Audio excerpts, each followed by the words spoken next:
अध्याय ऐकणाऱ्यांसाठी महत्त्वाची सूचना आहे. कृपया अध्याय ऐकताना तो अपूर्ण असताना मध्येच बंद करून अध्यायाचा अपमान करू नये. अध्याय संपूर्ण ऐकावा. अध्याय 44.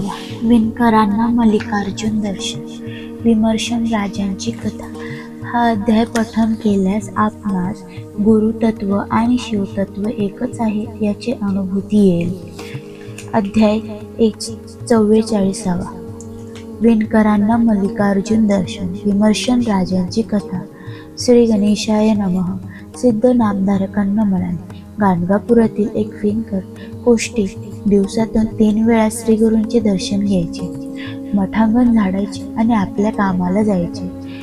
एकदा महाशिवरात्रीच्या निमित्ताने गाणगापुरातील बरीचशी मंडळी मल्लिकार्जुनच्या दर्शनासाठी त्रिशैल यात्रेस निघाली. त्यात विणकरांचे माता पिता बंधू आणि आप्तही होते. त्यांना बरोबर चालण्याचा त्यांनी खूप आग्रह केला. तेव्हा श्री गुरुदेव हेच माझे मल्लिकार्जुन, गुरुभुवन हेच माझे श्रीशैल आणि गुरुसेवा हीच माझी तीर्थयात्रा आहे असे सांगून त्यांनी त्यांच्याबरोबर जाण्यास नकार दिला.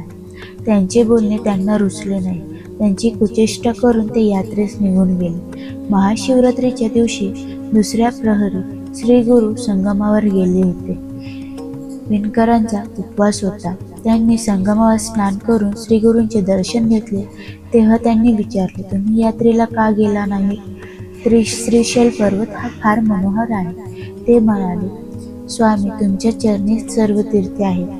त्यांच्या दर्शनानेच मला श्रीशैल यात्रेचे पुण्य मिळते. ते ऐकून श्री गुरूंना परम संतोष वाटला. ते त्यांना म्हणाले, तुम्ही माझ्या पादुका दृढ धरून बसा, डोळे मिटून घ्या, मी तुम्हाला शैल पर्वताचे दर्शन घडवतो.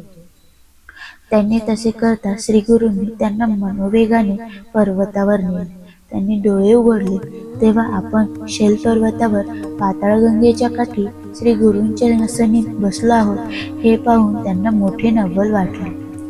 श्री गुरूंच्या आज्ञेने ते स्नानासाठी गेले. तिथे त्यांचे माता पिता व अन्य ग्रामस्थ भेटले. ते त्यांना म्हणाले, तुम्हाला यायचे होते तर आधीच नाही का म्हणालात?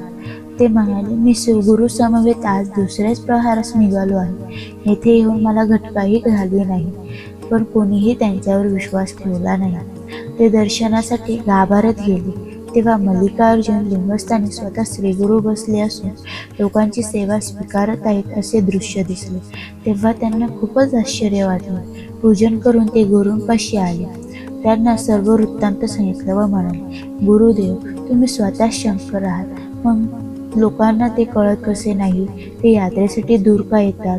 श्री गुरु म्हणाले, स्थानाचे महात्म्य विशेष आहे, तिथींचे महत्त्व असते. आज माघ वद्य चतुर्दशी ही तिथी महाशिवरात्र म्हणून प्रख्यात आहे. या पुण्यव्रणी दिन शिवजी प्रीत्यर्थ भजन, पूजन, उपोषण व परस्त्री श्रीरंग करायचे.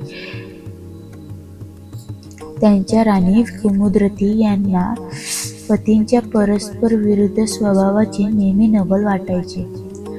म्हणून एके दिवशी त्यांनी राजांना प्रत्यक्ष विचारले, तुम्ही शिवभक्त असूनही निषिद्ध गोष्टी का करता?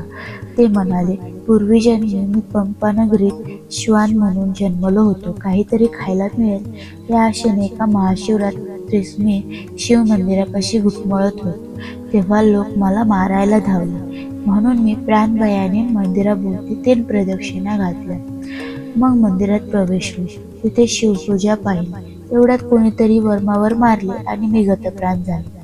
त्या महाशिवरात्रीस मला उपोषण, प्रदक्षिणा, देवदर्शन घडले आणि शिवजी सन्मुख मरण आले. त्या पुण्याईने मला राजाचा जन्म व हे वैभव मिळाले. म्हणूनच मला शिवभक्ती प्रिय आहे. असे असूनही पूर्वीचे श्वान जन्माचे संस्कार अजूनही तसेच असल्याने माझी वासना अनिर्वृत्त आहे. हे ऐकून राणींना नवल वाटले. त्यांनी त्यांच्या पूर्वजन्माविषयी विचारले. विमर्शन म्हणाले, राणी, तुम्ही पूर्वजन्मी कपुती म्हणून जन्म घेतला होता. एका चोचीत मांसाचा तुकडा धरून तुम्ही आकाशात उडत होता. तो तुकडा मिळवण्यासाठी एक घार तुमच्या पाठीस लागली. तुम्ही जीवाच्या आकांताने श्रीशैल पर्वतावर गेला. मल्लिकार्जुनाच्या कळसाभोवती घिरट्या घालून शिखरावर बसला. घारीने तुम्हाला मारले आणि मांसाचा तुकडा घेऊन निघून गेले. तुमचा निष्पाप मृतदेह मंदिराच्या प्रांगणात पडला. कळसाला प्रदक्षिणा आणि देवद्वारे निधन यामुळे पुण्यवृत्ती होऊन तुम्हाला राणीचा जन्म मिळाला. यानंतरचे पुढील 7 जन्म मी राजा होणार आहे आणि त्या प्रत्येक वेळी तुम्ही माझ्या धर्मपती असणार त्यानंतर आपण दोघे दिव्य विमानातून स्वर्गलोकी जाऊ.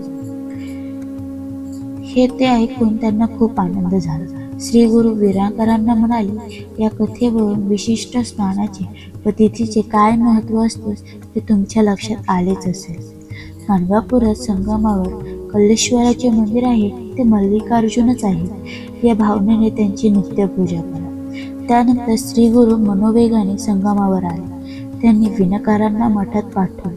या महाशिवरात्रीच्या दिवशी श्री गुरु कुठे गेले म्हणून ग्रामस्थ व शिष्य त्यांचा शोध घेत असताना विणकरांचे आगमन झाले. त्यांनी मल्लिकार्जुन यात्रेचा सर्व वृत्तांत सांगितला आणि प्रसाद म्हणून आणलेला दवना व अंगारा दाखवला. तेव्हा लोकांनी त्यांच्या भाग्याचे कौतुक केले. हरिओम.